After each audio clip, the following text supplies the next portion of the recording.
Cheikh Sede est un des prédicateurs les plus redoutables.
Gardez, vous, concentrez, portez, allez, immobile.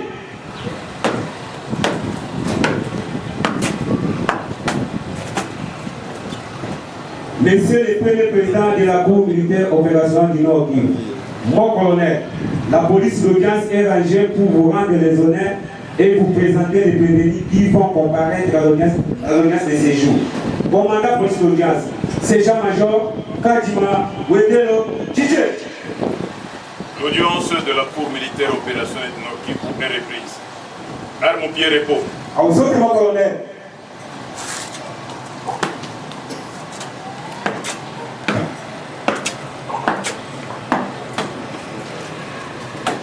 Arme, pied,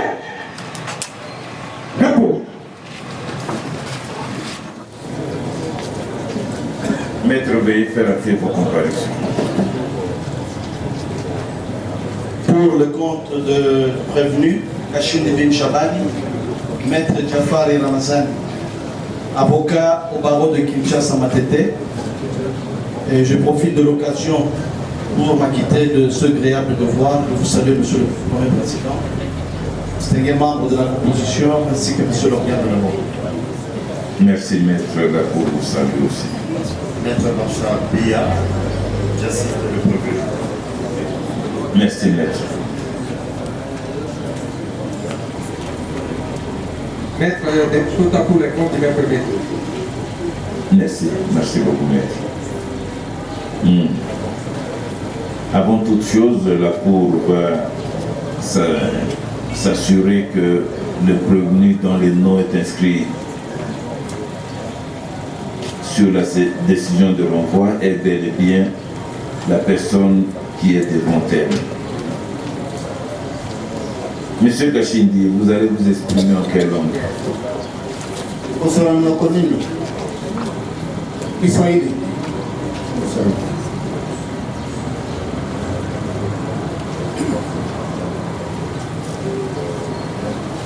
Veuillez décliner vos noms, tous vos noms et éventuellement prénoms. Kashindi bin Shabani Ousmane alias KCD.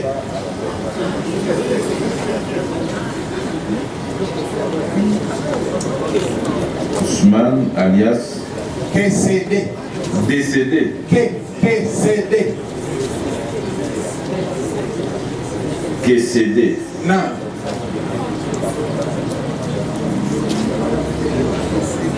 Où et en quelle date êtes-vous né? Le 15 11e mois septembre. Bukavu.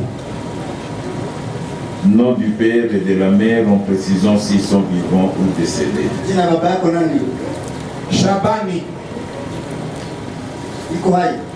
Aisha Kufa. Amisa. Yuko. Village d'origine. Mutambala. Secteur. Nganja.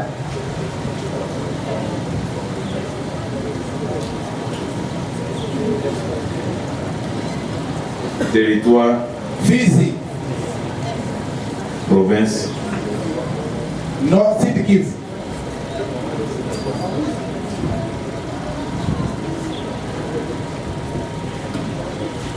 Adresse. Mabolio. Pardon? Mabolio. Vous habitiez Mabolio avant votre arrestation. Ah, Goma.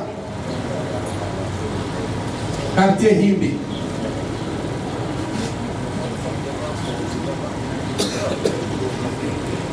Avenue Démocratie numéro 222.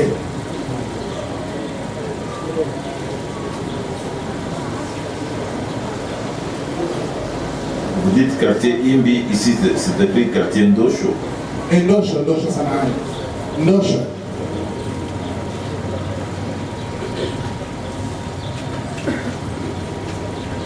Dans quelle commune? Goma. Ville de Goma. Êtes-vous marié ou célibataire? Ndio, niko na wabibi wawili.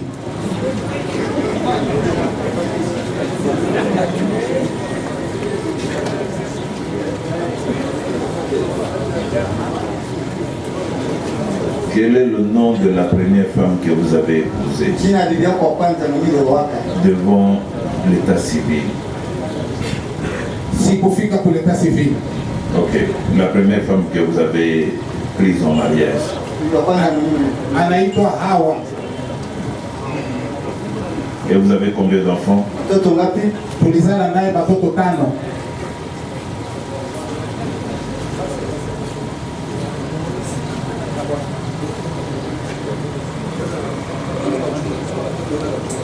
Na wapili nilizala naye mtoto mmoja, wote ndio 6. Tous sont vos enfants, il ne faut pas oublier les autres. Nilifikiria unauliza juu ya umoja kisha unauliza wapili. Devant l'État, il n'y a qu'une seule femme qui est reconnue.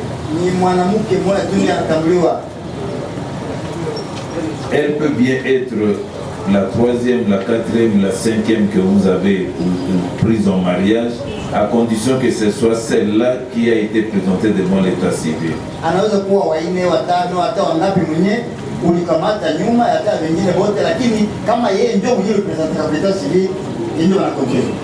Parce que le mariage qui est reconnu devant l'état congolais, c'est le mariage civil.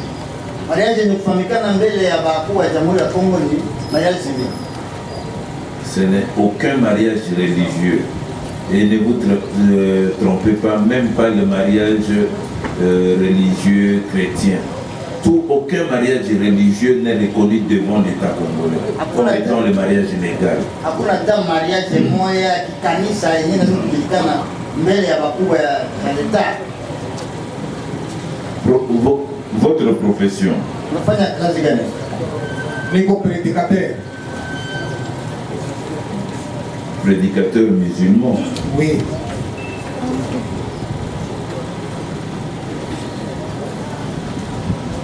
À quelle mosquée? Mosquée gani? Sina mosquée kanuni, nahubiri misikiti yote nje sa vile ndani. Ok. Étude faite? Ulisoma masomo ngapi? Nilisoma nikaishia mu deuxième CO.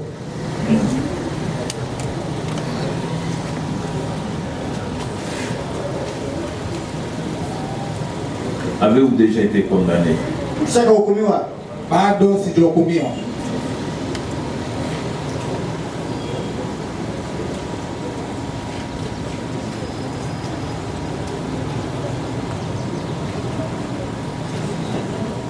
Êtes-vous en liberté ou en détention? Uko mkifungo ama uko huru? Niko en liberté provisoire.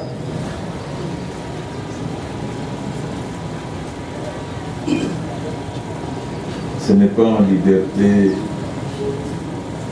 monsieur l'organe de la loi, une précision. Il est vraiment en liberté provisoire parce que autrefois vous aviez précisé que ce n'était pas une liberté provisoire. Il y a une liberté provisoire compromise. Merci.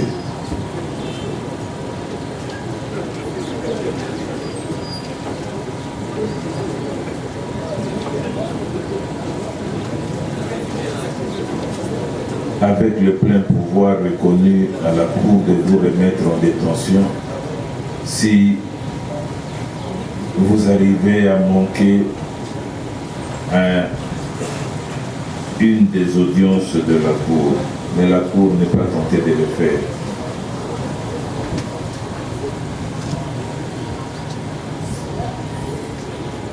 Merci.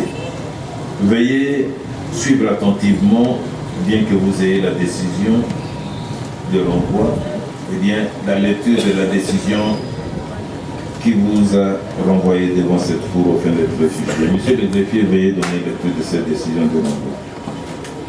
Merci, Monsieur le Premier Président, pour la parole. Décision de renvoi. Nous, colonel et magistrat Ndakambwe Hippolyte, auditeur militaire supérieur et officier du ministère public, près la Cour militaire opérationnelle Nord Kivu, dit l'instruction judiciaire ouverte à charge de Kassindi bin Shaban Ousmane, alliance KCD, poursuivi pour 1.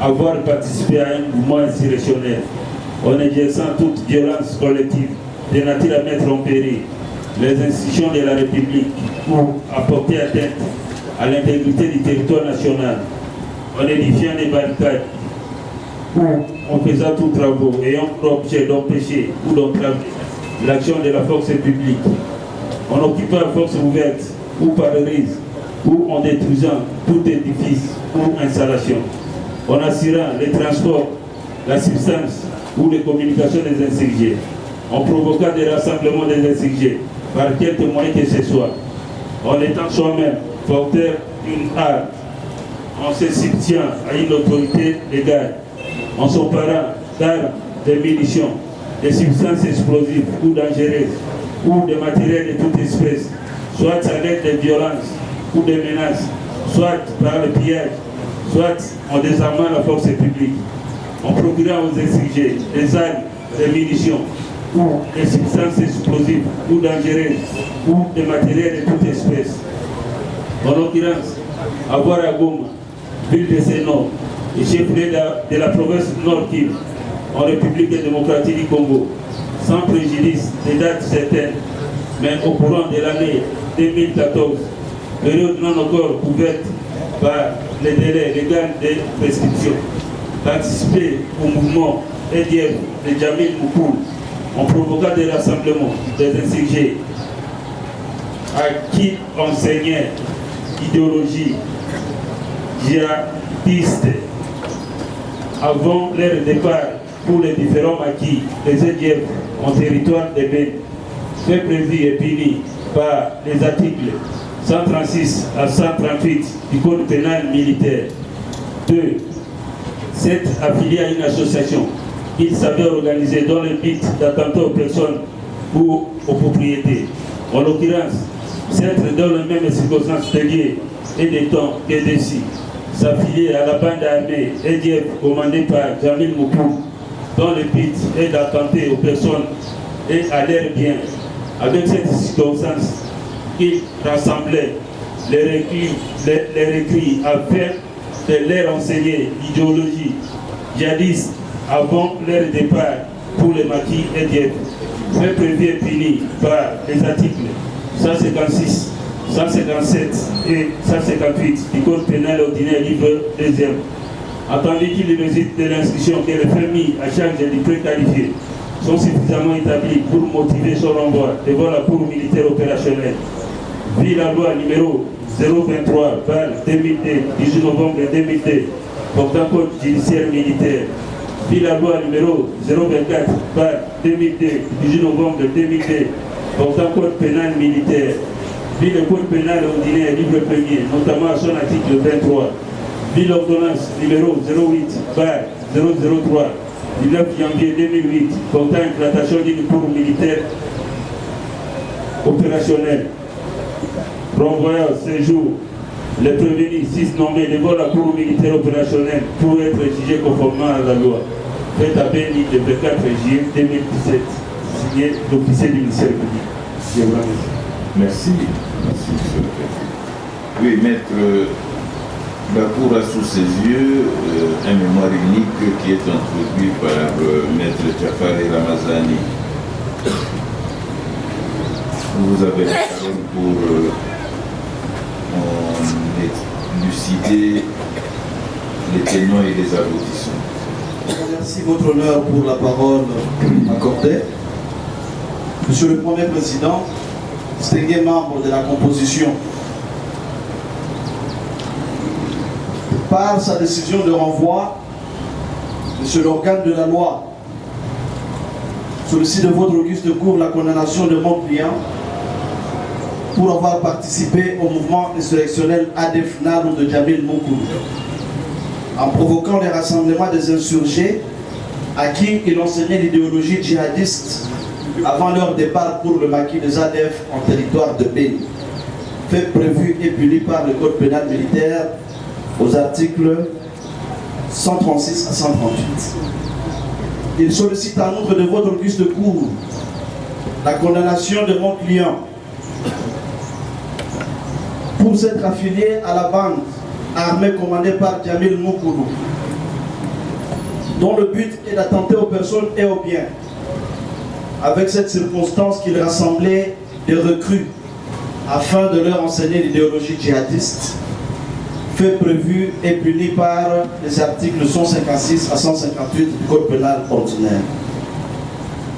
Nous disons, Monsieur le Président, qu'il n'en sera pas du tout ainsi, pour la simple raison que vous allez décréter l'irrécevabilité de la présente action au seul motif qu'il y a obscurité du libellé. Il y a obscurité du libellé, Monsieur le Premier Président, lorsqu'on regarde les faits mis à sa charge, le prévenu n'est pas à mesure d'assurer sa défense. Et là, nous allons nous appuyer sur un certain nombre de dispositions, aussi bien du droit interne que du droit international. Et la première des dispositions, Monsieur le Premier Président, Monsieur de la Cour, c'est l'article 57 du Code de procédure pénale in fine, qui dit que la citation à prévenu contient en outre l'indication de la nature, de la date et du lieu de fait dont il aura à répondre. Là, c'est l'article 57 in fine du Code de procédure pénale. Et il y a une jurisprudence qui vient enrichir cette disposition, qui dit que la citation saisit la juridiction répressive de fait qu'elle énonce, du moment que cette énonciation est suffisante pour que les droits de la défense ne soient pas lésés. Dans le cas d'espèce, dans son exploit introductif d'instance, Monsieur l'organe de la loi, l'auditeur supérieur, près votre auguste cour, allègue que mon client aurait enseigné l'idéologie djihadiste aux recrues ainsi qu'aux insurgés avant leur départ pour le maquis des ADF en territoire de Béni. Mais mon client se trouve en difficulté de comprendre une expression qui a été utilisée par monsieur l'organe de la loi. Il a utilisé l'expression idéologie djihadiste. Mon client se serait rendu coupable de l'enseignement de cette idéologie djihadiste. Et le ministère public ne s'est pas donné la peine de préciser ni le sens, ni la portée, et encore moins le contenu de cette fameuse idéologie. En d'autres termes, le ministère public n'a pas pu expliquer à mon client en quoi consistait cette idéologie djihadiste.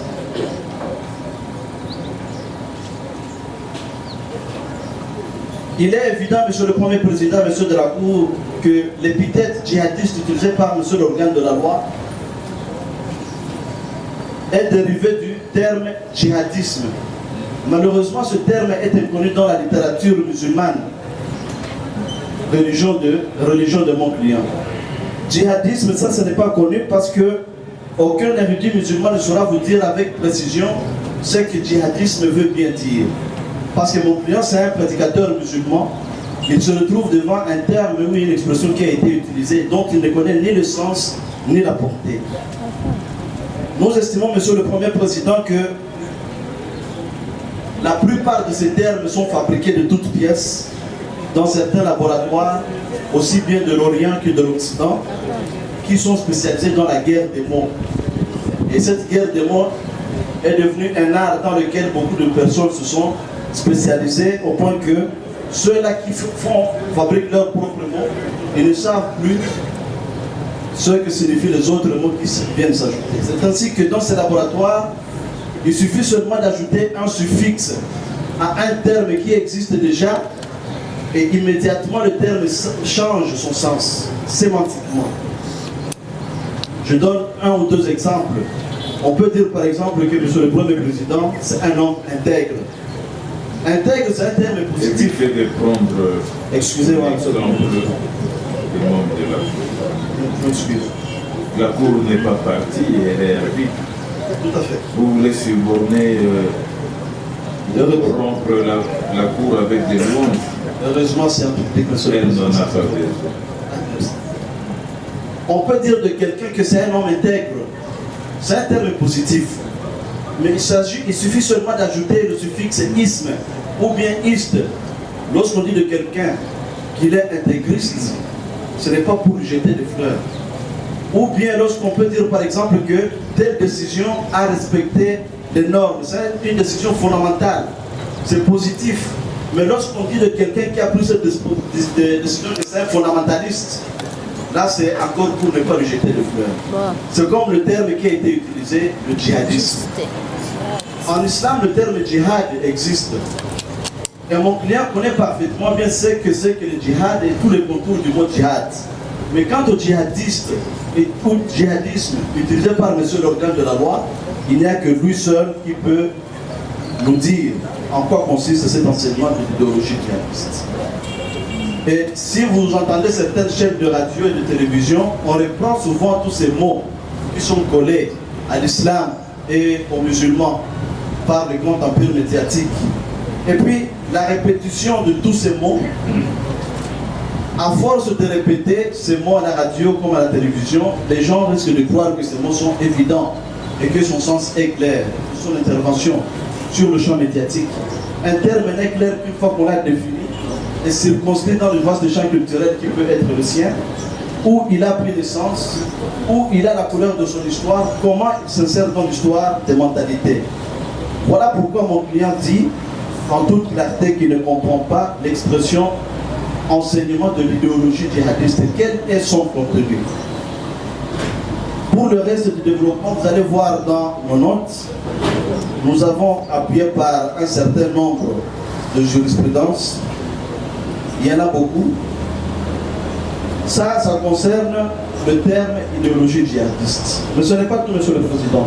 La décision de renvoi, on vous dit que mon client aurait enseigné cette fameuse idéologie djihadiste aux recrues et aux insurgés. Point. On n'a pas déterminé ces insurgés ou bien ces recrues, ni leurs identités respectives, ni leur collectivité de provenance, ni même leur famille. Nous avons suivi des audiences ici, Monsieur le Premier Président, où lorsqu'on fait allusion à la participation à un mouvement insurrectionnel par provocation des rassemblements, on a toujours déterminé que tel a provoqué le rassemblement des insurgés dans telle mosquée. J'ai entendu parler dans une des audiences à la mosquée de Katindo, mais ici on n'a rien déterminé, Monsieur le Premier Président. Dire seulement que l'infraction s'est commise à Goma ne suffit pas. Goma, c'est une grande ville qui a autant de communes, autant de quartiers. En quel lieu mon client aurait commis cette infraction? Est-ce dans la rue? Est-ce dans une mosquée? Est-ce dans une maison d'habitation? Dans un lieu public ou privé? Est-ce qu'il a commis cette infraction au-dessus du mont Goma ou sur le Miragon? Difficile de comprendre, Monsieur le Président. Donc, le lieu n'a pas été déterminé, pourtant l'article 57 du Code de procédure pénale est clair quant à ce. Non seulement le lieu n'a pas été déterminé, mais les personnes qui sont ces insurgés, leur effectif, ils étaient au nombre de combien?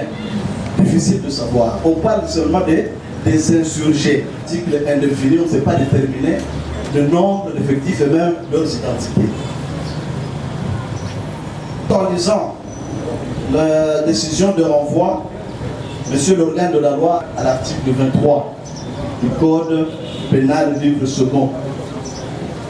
L'article 23, c'est la suite des articles 21 et 22 qui parlent de la participation criminelle. Mais dans les souhaits introductifs d'instance, dans le corps, on ne voit nulle part là où le ministère public a déterminé le degré de participation. Parce que lorsqu'il y a participation criminelle, il y a des modalités. Il faut déterminer le degré de participation criminelle. Si rien n'a été déterminé, de telle sorte que mon client ne sait pas comment il doit préparer sa défense, en tant qu'auteur, en tant que co-auteur ou bien en tant que complice. Nous savons très bien que le régime répressif dépend aussi du mode de participation. Si on est auteur ou co-auteur, on subit la même peine. Mais si on n'est que simple complice, c'est, sauf erreur de ma part, la moitié de la peine. Comment mon client devrait préparer sa défense? En tant qu'auteur, en tant qu'auteur ou bien en tant que complice? Lire, nous estimons que les droits de la défense ont été entamés de telle sorte que mon client ne sera pas assurer sa défense comme il se doit. Par tous ces motifs, il vous plaise, Monsieur le Premier Président, de recevoir cette exception et de la déclarer amplement fondée. Par conséquent, dire la présente action irrécevable pour obscurité du libellé, vous direz justice, j'ai été répondu. Lorsque nous avons suivi sa motivation, il soutient d'abord que l'organe de la loi n'a pas défini clairement les termes djihadistes. Mais Monsieur le Premier Président, ça c'est une question de fond et non de la forme. C'est une question de fond. Les termes djihadistes, du mot djihad. Et qu'est-ce qu'il faut entendre par djihad? Il connaît le terme djihad. Mais djihad, c'est bien défini. C'est une lutte, effort, lié à la guerre sainte. Et lorsqu'on parle des djihadistes, nous les suivons partout. En Syrie, Pakistan, Soudan, un peu partout ailleurs. Mais ce sont des terroristes.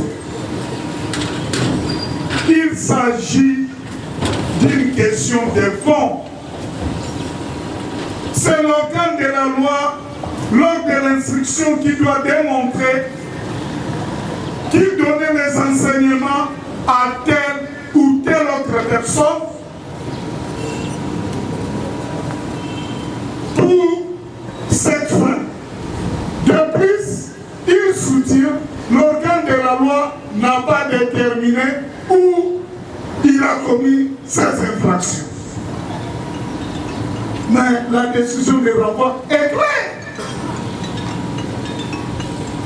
La décision de renvoi est claire. Je le renvoie à la cote 2.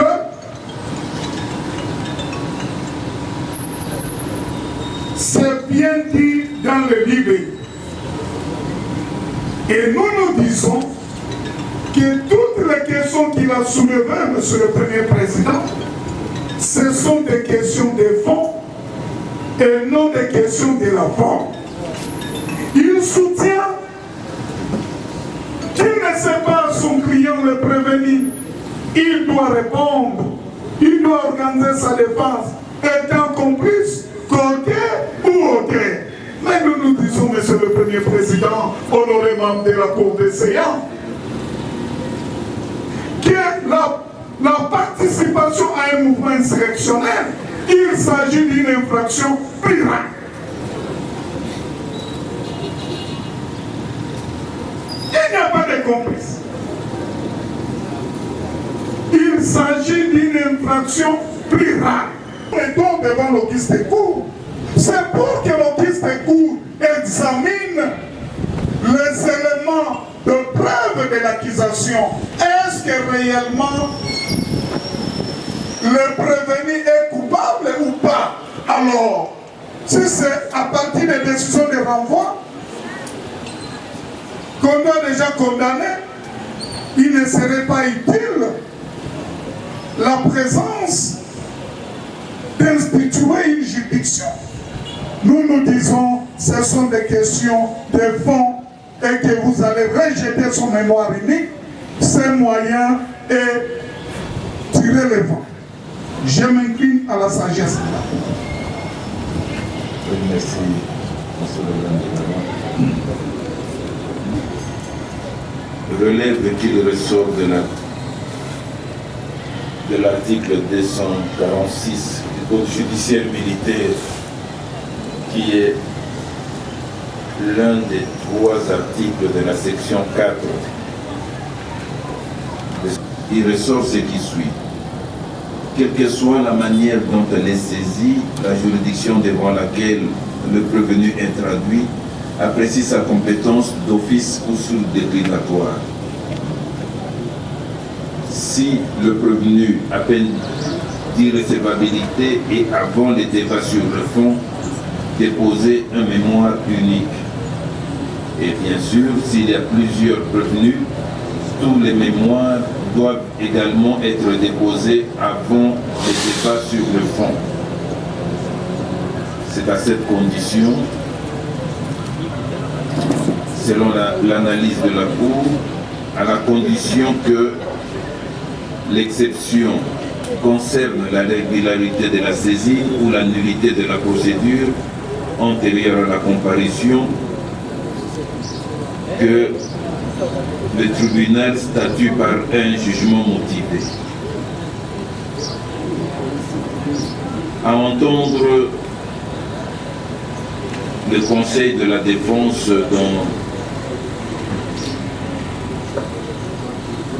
dans son exposé des motivations de son mémoire unique, la Cour constate que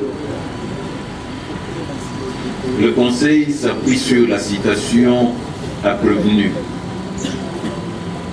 comme étant l'acte par lequel la présente Cour est saisie. La Cour note que les juridictions militaires ne sont pas saisies par la citation à prévenu, mais par la décision de renvoi. Entre autres, il y a la décision de renvoi, l'ordre de traduction directe, qui sont des actes émanant du ministère public. Il y a aussi la saisine flagrance qui vient du ministère public. Et il y a enfin la saisine de la juridiction par comparution volontaire, qui est un mode de saisine qui n'est pas à confondre avec la comparution volontaire devant les juridictions de droit commun de saisine, mais plutôt c'est une extension des compétences de la juridiction militaire sur des faits non qualifiés par le ministère lui-même. Sont exposés, le conseil du prévenu conteste en rien la régularité de la saisine ou encore une quelconque nullité des actes antérieurs au départ. Et que pour qu'elle puisse répondre de manière exhaustive aux mémoires uniques, il sied que la Cour connaisse du fond. Car la Cour ne saurait pas affirmer que le prévenu a enseigné le djihadisme à des recrues ADEF sans qu'elle ait à aborder le fond.